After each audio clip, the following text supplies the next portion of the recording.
For today's video, ipapakita ko po sa inyo yung ating ginawang tomato wall. So gumawa tayo ng isang trellis dito sa ating backyard kitchen garden. Then ito troubleshoot din natin yung problema na nakita natin dito sa tanim nating cherry tomato. Coming up. Ito po yung ating tomato wall dito sa ating backyard kitchen garden. Gumawa tayo ng isang vertical trellis kung saan nakatanim po yung iba't ibang klase ng kamatis. Meron tayong maliliit, which is yung cherry. Tapos meron din tayong pang luto, yung malalaking kamatis, nandyan sa gitna. Ito pong mga kamatis na to, yung iba nakatanim sa container, yung iba nakatanim po sa lupa. Nagka-problema yung ibang mga tanim nating kamatis dahil po sunod-sunod yung pag-uulan dito sa aming probinsya, sa Palawan. Kaya makikita po natin nagkakaroon ng mga paninilaw sa mga dahon. Ayan, may pag-atake po ng mga fungus. So ang gagawin po natin, aalisin natin, ititrim natin yung mga may sira na dahon para hindi po mahawa yung ibang mga dahon.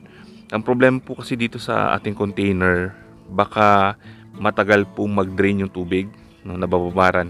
Kaya nagkakaroon po ng mga sakit yung tanim nating kamatis. Or yung mga butas nito siguro baka natakpan na sa ilalim dahil binabaha. So hindi makapag-drain yung tubig kaya naiipon dito sa ating container. So yan po yung dapat natin laging i-check. Kaya very effective po yung araw-araw na pag-check natin sa ating garden para maagapan natin yung mga problema na tumatama doon sa ating mga tanim. So dito po, babawasan lang natin yung mga dahon na naninilaw. By the way, ito po pala yung cherry tomato na hindi natin pinruning. So, dahil susubukan po natin paramihin yung bunga, hahayaan natin yung ibang mga side shoots niya. Ang problema na napansin ko dahil medyo payat yung ating tanim tapos sobrang dami na talaga ng side shoots, konti po yung kanyang bunga. Ayan o. Dati, pag hinahayaan ko yung mga cherry tomato, sa isang ganito, sa isang group ng kamatis, inaabot po ng mga 5 to 6 pieces. So ngayon, ang naiiwan madalas, yan po, isa-isa lang. So hiwa-hiwalay dahil sa sobrang dami niyang bunga, hindi na kayang suportahan ng puno. Kahit anong bigay ko ng fertilizer dito, hindi niya na kayang palakihin yung ibang mga bunga. So kailangan magbawas tayo. So ito po yung time kung saan pwede na tayo mag-pruning kasi nakikita naman natin yung resulta, hindi madami yung binubunga dahil sa marami siyang mga side shoots, tapos nagkaroon pa siya ng problema dahil po sa pag-ulan-ulan. So dapat ganito po yung kanyang itsura, at least mga 4 hanggang 6 na bunga. Pero karamihan po dito sa tanim natin, 2, 1 bawat tangkay. So yan po yung isang naging problema dahil sa sobrang dami niyang side shoots. Tapos nagkaroon pa siya ng sakit. Then limited pa yung kanyang nakukuhang nutrients kasi nakatanim lang siya sa container. Tapos nababaran pa siya ng tubig kaya nagkaroon po siya ng problema. Hindi tulad dito sa isa, ito po nakatanim lang sa lupa. Cherry tomato din siya pero mas healthy, magaganda yung mga dahon. Tapos yung mga bunga niya mas marami bawat tangkay compared dun sa isa. Ito po, sobrang dami na ng side shoots niya, nagsanga. Tapos payat na yung iba. So ito po pwede natin alisin para masuportahan niya yung mga ibang bunga. So alisin lang natin yung mga naninilaw. Pati po yung mga suckers. Ito, may tumutubo na naman. Yan. Alisin na natin, bawasan na natin siya ng mga sanga. Pwede na natin i-sacrifice yung mga payat para mag-concentrate na po siya dun sa pagpapalaki ng ibang bunga. Itong mga side shoots, pwede pa itong mabuhay. So pagkagupit nyo lang ng mga suckers, ibabad nyo po agad sa tubig.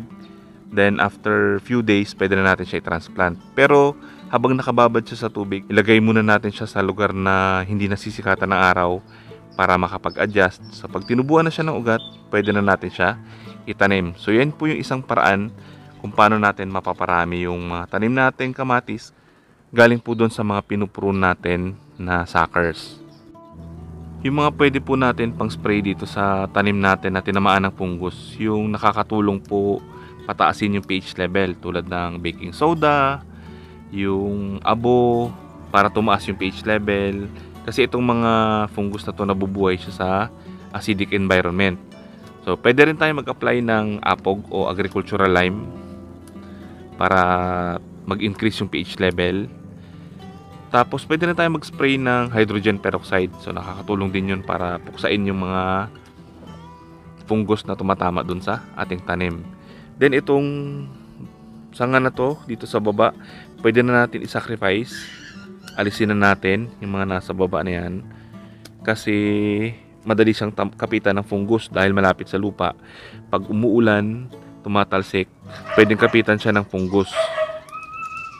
Ito, babawasan natin siya ng mga payat na side shoots para lumaki yung mga bunga at dumami pa. Parang sipag niya magpatubo ng mga suckers, kaya hindi niya na masuportahan yung mga bunga na nauna. So alisin na natin habang maliliit pa. Ayun, meron naman tumutubo sa bawat nodes. Alisin natin yan. Ito mga maliliit na sanga, pwede natin putulin.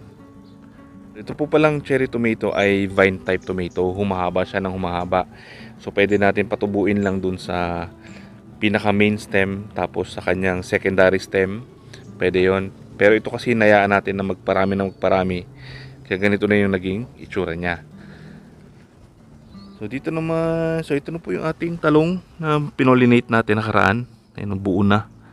So meron na naman tayong pitasin for today. May ulam na naman tayo galing sa ating talong. So sana po nakatulong information na to. Sana tulungan rin kami i-share yung mga information para makatulong po tayo sa iba.